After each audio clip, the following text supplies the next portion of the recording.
Bienvenidos nuevamente al Teatro Provincial. Desde acá, desde su escenario, Julio Frías los saluda para presentarles, dentro del ciclo Charlas en el Provincial, a ella, Alejandra Cardona. Una mujer que viene realizando su actividad dentro de la minería desde hace varios años. Ha tenido incluso su propio programa de radio referido especialmente a la materia. Licenciada en Relaciones Internacionales.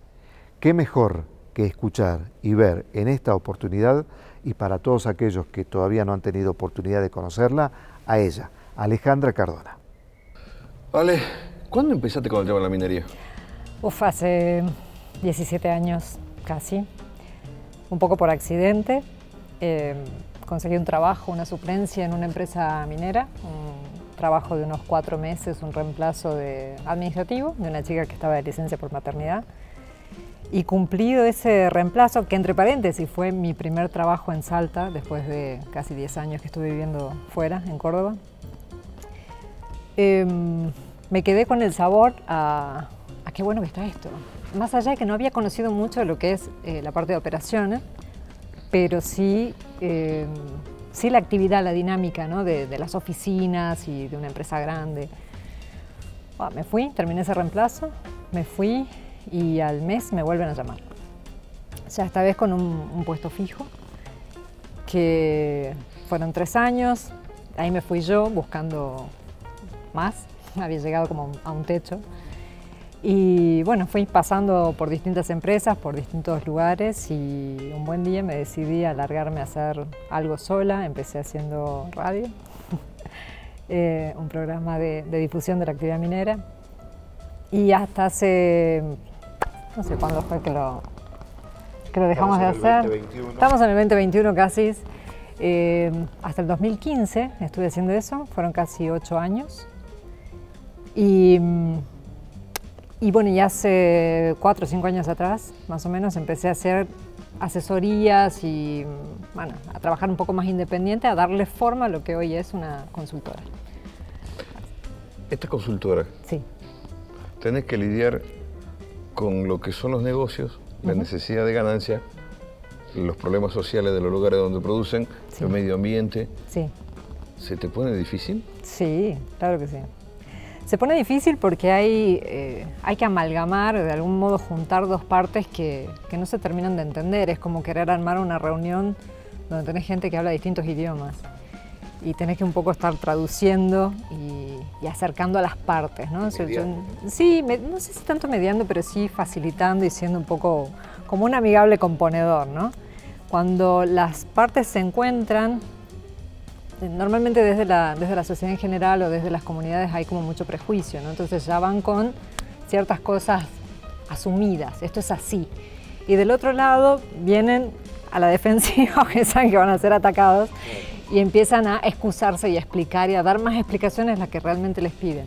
Entonces, bueno, un poco juntar esas dos cosas es una tarea compleja, no es imposible, pero requiere de mucho tiempo, mucha dedicación y de mucho ejercicio de la empatía, ¿no? De ponerse en el lugar del otro.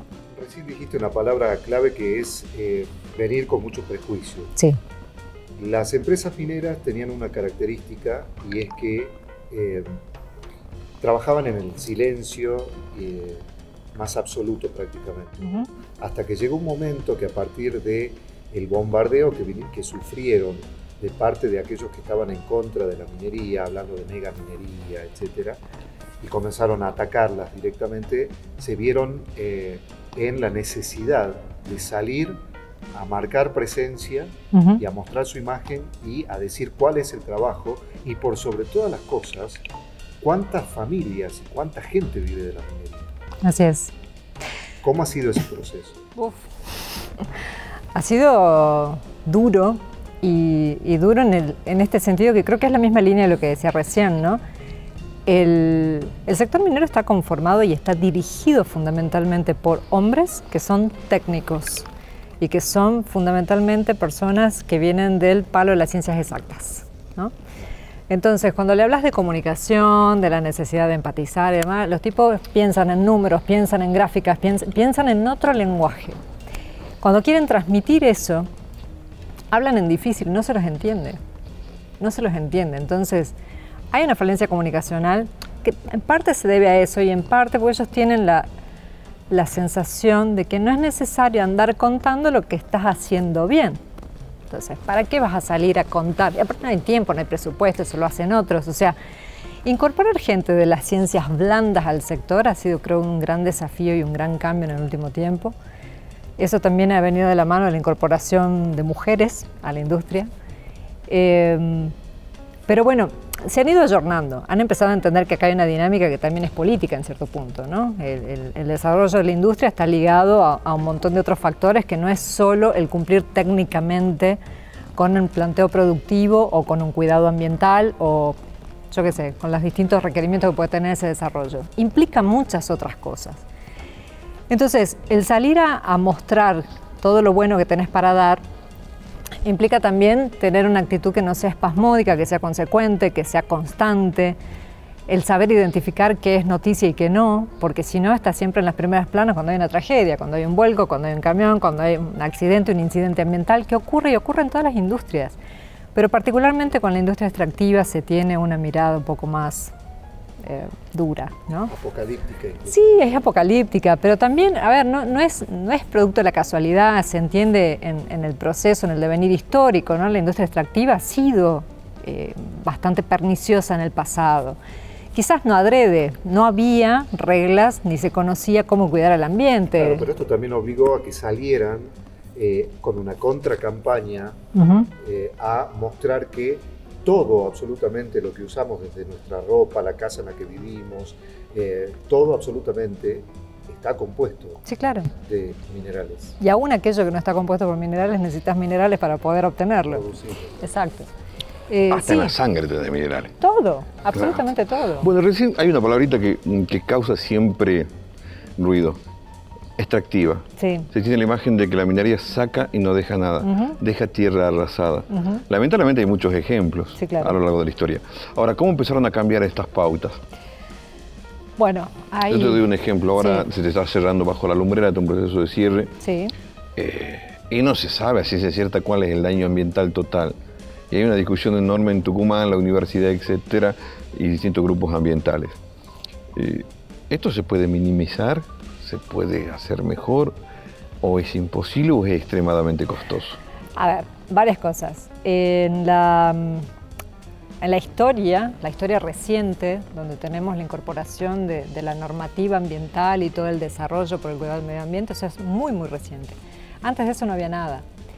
Entonces, el principio siempre fue usar la mejor tecnología disponible para poder producir. Y si lo disponible generaba daño, por ahí lo que hoy percibimos como un daño, hace 20 o 30 años atrás o 40 años atrás no se consideraba tal cosa. Un claro ejemplo de eso es Abrapampa, por ejemplo. Abrapampa tenía una empresa de fundición que tuvo una mala económica, cerró y se fue y dejó todo ahí. Y dejó montañas de escorias de plomo que procesaba la empresa y la dejó. Eso hoy sabemos que es un pasivo ambiental. En ese momento era nada, algo que se podía dejar y ya. Eso después trajo una consecuencia en la población que hasta el día de hoy la están padeciendo y es lamentable. Pero digo, eso fue lo que en ese momento se podía hacer. Hoy eso sería inadmisible. Entonces, hoy hay una reglamentación que establece obviamente los mínimos, los presupuestos mínimos que deben cumplir las empresas para poder desarrollar sus operaciones. En el caso de la minería está muy observada, no solo internamente por la autoridad de aplicación a nivel provincial, porque los recursos mineros son provinciales, también nacional, pero fundamentalmente por los estándares internacionales que también tienen que cumplir, porque muchas de estas empresas cotizan en bolsa y si no tienen buenos rendimientos, no tienen las inversiones, o sea, hay, digamos, es una maraña bastante compleja para mirar eso. Cuando decimos daño ambiental o pensamos en las consecuencias del medio ambiente, ¿hay afectación? Sí, claro que hay afectación, como toda actividad productiva la tiene. Hay modificación del paisaje.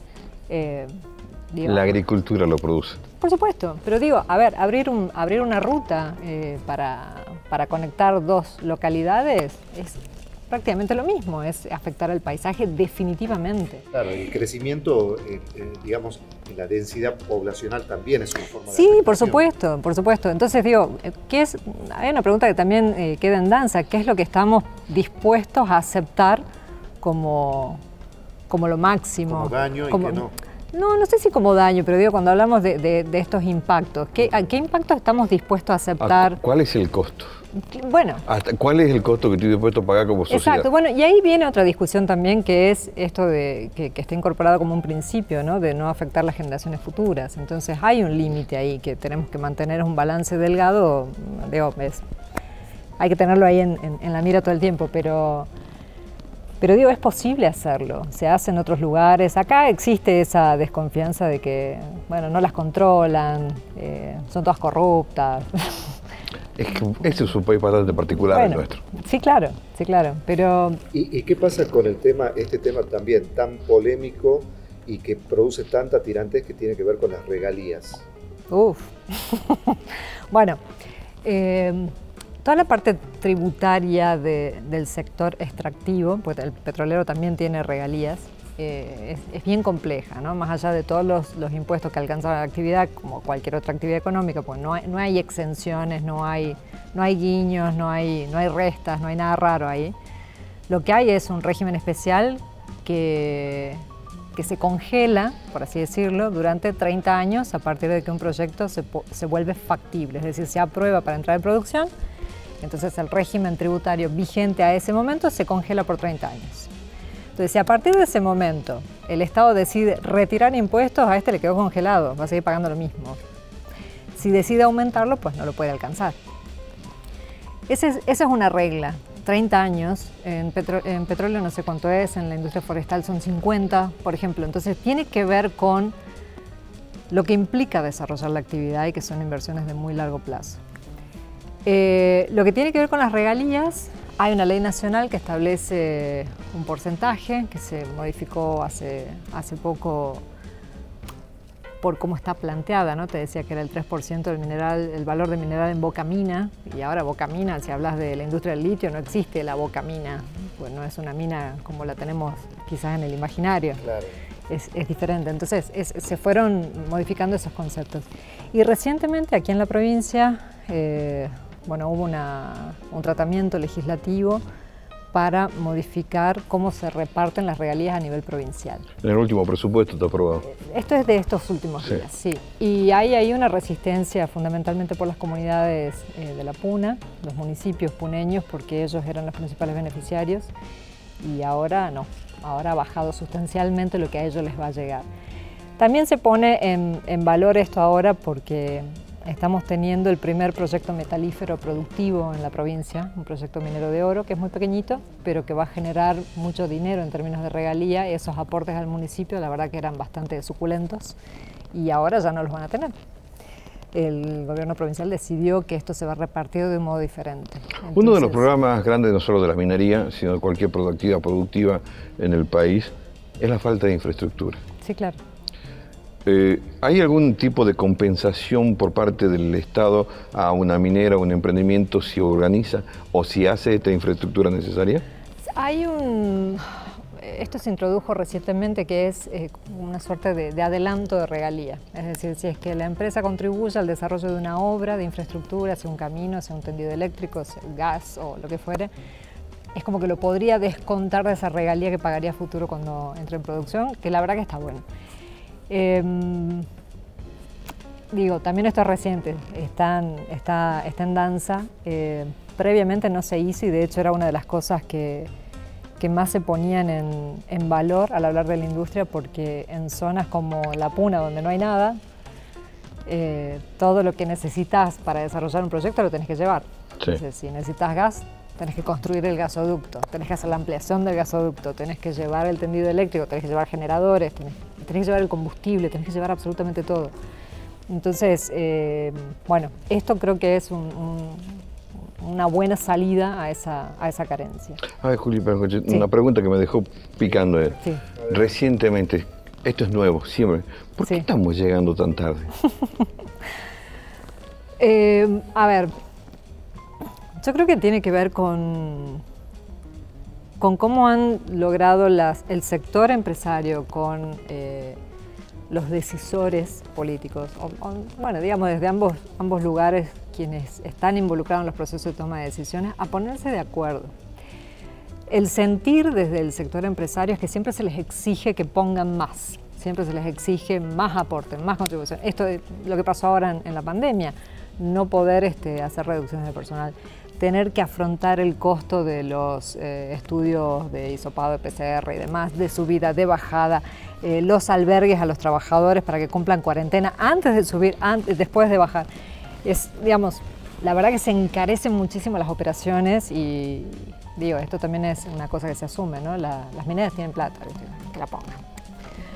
Y bueno, me parece que en este último tiempo han logrado ponerse de acuerdo. Han empezado a mirar también lo que ocurre en otros lugares y a compartirse ideas y yo celebro el entendimiento, ¿no? Pero creo que es eso, Alejandra, vos recién mencionabas un poco al principio, cuando White te preguntaba cómo comenzaste vos dentro de la actividad minera. Estuviste al frente de un programa que fue el único programa hasta el momento que tengamos nosotros conocimiento, que habló específicamente de la actividad minera en todos los aspectos de la minería. Y quiero detenerme en esto porque no solo destacarlo, el programa se llamaba Hablemos de Minas, tuve oportunidad de acompañarte una temporada, y lo importante de rescatar que dentro del programa también vos hablabas de esta suerte de, digamos, no sé cómo llamarlos, toda esta gente que por ahí sale a hablar de que la minería es la que provoca estos grandes movimientos y la destrucción y cómo el planeta, cómo la minería provoca hasta el movimiento de los glaciares, ¿no? Cuando en realidad esto tiene que ver con el desarrollo y el desgaste mismo que va sufriendo la Tierra, ¿no? Sí, se le asocia en esta demonización, se le atribuyen más poderes de los que podría tener en realidad. Por ejemplo, bueno, que son temores, ¿no? Son temores muy comunes. ¿Son temores o negocios? No, cuando la gente plantea... Porque aclaremos que la ecología es un negocio hermoso también. Sí, ciertamente. Pero ojo, pero yo ahí identifico dos cosas. Y te menciono esto, ¿no?, con una chicana para los grupos ecológicos. Pero el tema de Greenpeace fue denunciado en la mitad del planeta, la cantidad de dinero que sacaban. Acá en Salto hubo un escándalo espantoso con Greenpeace. Sí, pero también dentro de esos movimientos hay personas que de verdad están convencidas de que ese es el camino y tienen un interés legítimo, digo, más allá del negocio, ¿no? Los jóvenes idealistas, por suerte, existen también y están desparramados. Me gustaría que haya más del lado minero, pero bueno, digo, cuando... Que los hay, cuidado. Sí. Quizá no en gran cantidad, pero los hay. Bueno, porque también ayer hablaba con una amiga y le decía, en muchas cosas, en muchos aspectos, somos todavía presos de Platón, estamos pendientes de la imagen, todo el tiempo. Entonces, ¿qué es cool? ¿Es cool cuidar el ambiente o es cool ser minero? Y por ahí es más cool cuidar el ambiente, está bueno. Claro, es que sí, tiene que ver con eso.